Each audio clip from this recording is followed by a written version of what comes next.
Hello, Mark. My name is Mimi, and my Chinese name is Chen Xiaohan. My student number is S06410002.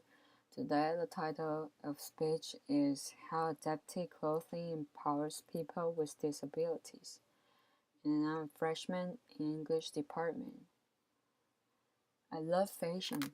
I actually go to bed every night thinking about what I'm going to wear the next day. Clothing transforms me, defines me, gives me confidence. You may not feel the same way about fashion, but I bet you have a favorite t-shirt or a pair of jeans that transforms you, makes you feel good, makes you feel confident, makes you feel like you. When I was younger, I wanted to be Bessie Johnson.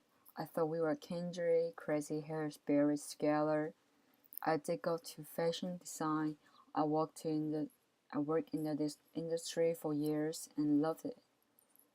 I'm married, I have 3 kids, but life can be heartbreakingly ironic. My middle child, Oliver, was born with a rare form of muscular dystrophy, or MD. MD affects his muscle strength, his pulmonary system, distorts his body, makes everyday life more challenging than most. From the time he could walk, which wasn't until about 2.5, he had to wear leg braces for stability because he wasn't growing appropriately.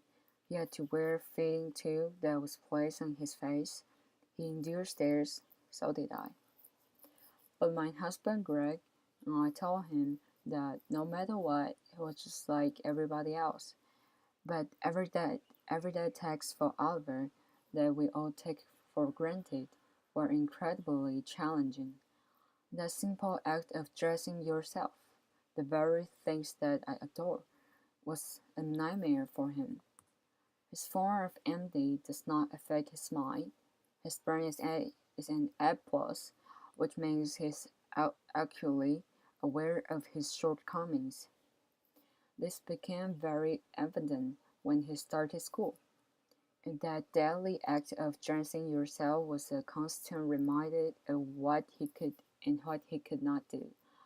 So our solution was for Oliver to wear sweatpants every day, to school, to parties, on vacations, his uniform. For special occasions, he wear proper pants, but many times because he couldn't manage the button and zipper, I would have to take him to the men's room, which was incredibly embarrassing for him and the other men that were in there.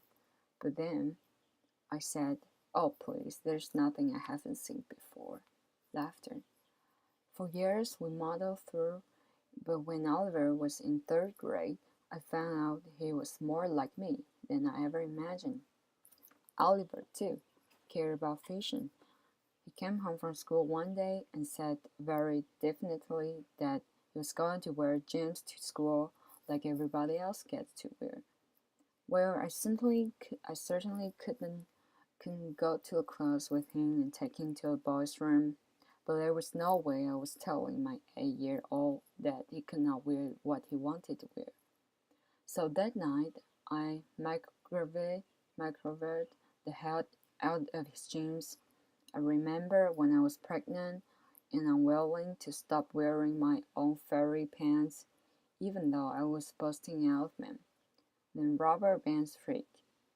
Your moms remember what I'm talking about. The rubber bands through the buttonhole, around the button and back, instant stretch. So I removed the zipper so he could pull it up and down on his own. I cut up the side seams of bottom of his pants so I could accommodate for his leg braces. Apply Velcro, hold your ears, everybody. Peel and stick, mind you, so that you close around it. When I show Oliver my arts and crafts project, he absolutely beamed. I went into school with his head held so high, those jeans transformed him. He was able to get dressed on his own. He was able to go to a bathroom on his own. Those jeans gave him confidence. I didn't realize it at the time, but this was my first foray into the world of adaptive clothing. Adaptive clothing is defined as clothing designed for people with disabilities, the elderly, and anyone who struggles with dressing themselves. Adaptive clothing did exist, but it was missing that mainstream fashion component. It was very medicinal and very functional, but not stylish. And that's a huge problem because what you wear matters. Clothing can affect your mood, your health, and your self esteem. Now, being a fashion lover, I've known this forever, but scientists actually have a name for it. It's called enclosed cognition. The, co- the co-occurrence of two factors, the symbolic meaning of clothing and the physical experience of wearing clothing, both of which have a direct correlation to how you feel about yourself. There's actually a professor in the UK by the name of Karen J. Pine. She wrote the book called My What You Wear, The Psychology of Fashion. She states in her book that when you put clothes on, you adapt the characteristic of what you're wearing, whether you realize it or not. That's why you feel like a rock star when you put on those perfect fitting jeans. That's why you feel invincible when you put on the power suit. And that's why you feel beautiful in that little black dress. But that's exactly why Oliver feels so isolated when he couldn't wear what he wanted to wear. He even said to me one time, Mom, wearing sweatpants every day makes me feel like I'm dressing disabled. There are 1 billion people on our planet that experience some type of disability. 1 billion. If 10% of that billion experience clothing challenges, that's an enormous amount of people that may not be as confident, as successful, or even as happy as they could be. The morning after Olive left for school wearing those jeans, I realized that I could do something about that. And so I did. In 2013, I founded an organization called Runway of Dreams. The mission was to educate the fashion industry that modification could be made to mainstream clothing for this community that has never been served. And it began with an entire year of research. I went to schools, I went to facilities, I went to hospitals. I literally chased down people on the street who were in wheelchairs, or if they had worker, or even they had a slight limbs. Laughter. I know I must have looked insane, but I knew that if I was really going to make a difference, I had to truly understand the clothing challenges of as many different people as I possibly could. I met a young man who was 18 who has cerebral palsy, who's going to Harvard University. He said to me, Can you imagine I got myself into Harvard, but my dream is to be able to wear jeans on campus, like the other freshmen will wear. I met a little girl named Gianna, who was missing her left forearm and her hand. Her mother told me she could not bear to see her daughter's difference magnified by a dangling sleeve, so she had every single long-sleeve short professionally tailored. Can you imagine the time and the money she spent? I also had to I also had the great privilege of spending time with Eric Legram, former regular football player who was paralyzed during a tackle in 2010. I had, at this point, seen some unfathomable things, but this, by far, was the most heart-stopping. You see, Eric is a really big guy, and it took 2 ads and a lifting machine to get him dressed. I sat and watched this process for over 2 hours. When I expressed my shock to Eric, he looked at me and said, Mindy, this is every single day. What can I say? I like to look sharp. Research done. I knew that if I was going to make a change in the industry, I had to use my background, really figure out how, how to make this clothes modified.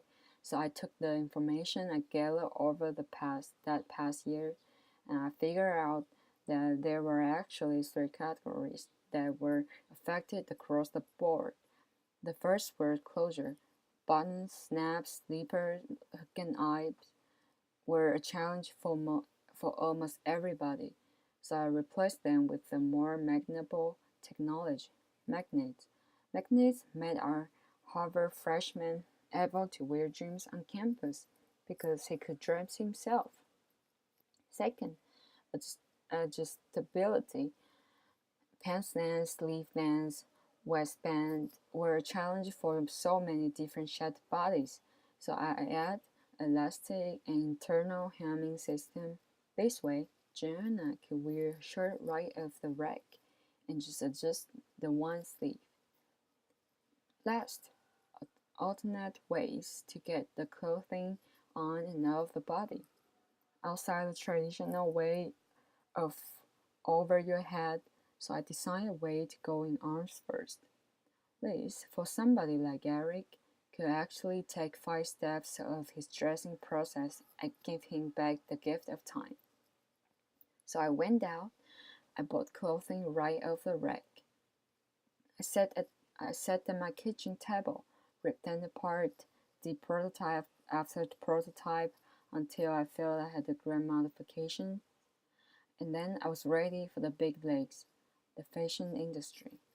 Rather than designing my own collection, I knew if I was really going to make a difference, I had to go mainstream.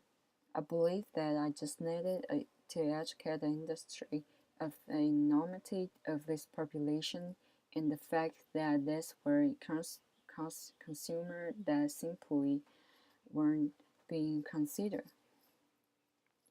And I'm thrilled to say that the industry heard me. Run with dreams, collaborate, collaborate with the most amazing, forward-thinking brand on our planet. Applause. Who took my vision to market and make fashion history by launching the first mainstream adaptive clothes collection, and the rest is yet to come. Applause. So, applause. Fashion holds the key to a vital lifeline. Clothing can be transformative. Clothing equals confidence. So tomorrow, when you are starting your day, you are thinking about what you're going to wear. I hope you appreciate the process and think about how what you chose makes you feel. Today, Oliver is 13. He wears his adaptive khakis. His magnetic button front shirt feels like the coolest kid around. My boy has total swagger. After, as I mentioned, Oliver disease is degenerative, which means his muscles are going to break down over time. This, by far, is the most devastating part for me. I have to I have to sit on the sidelines and watch my boy deteriorate, and there's nothing I can do about it. So I'm looking up from the things that I cannot control to the things that I can, because I have no option. And so I'm looking up, and I'm asking the fashion industry to look up. And now I'm asking all of you to look up too. Thank you. Applause. Thank you for listening.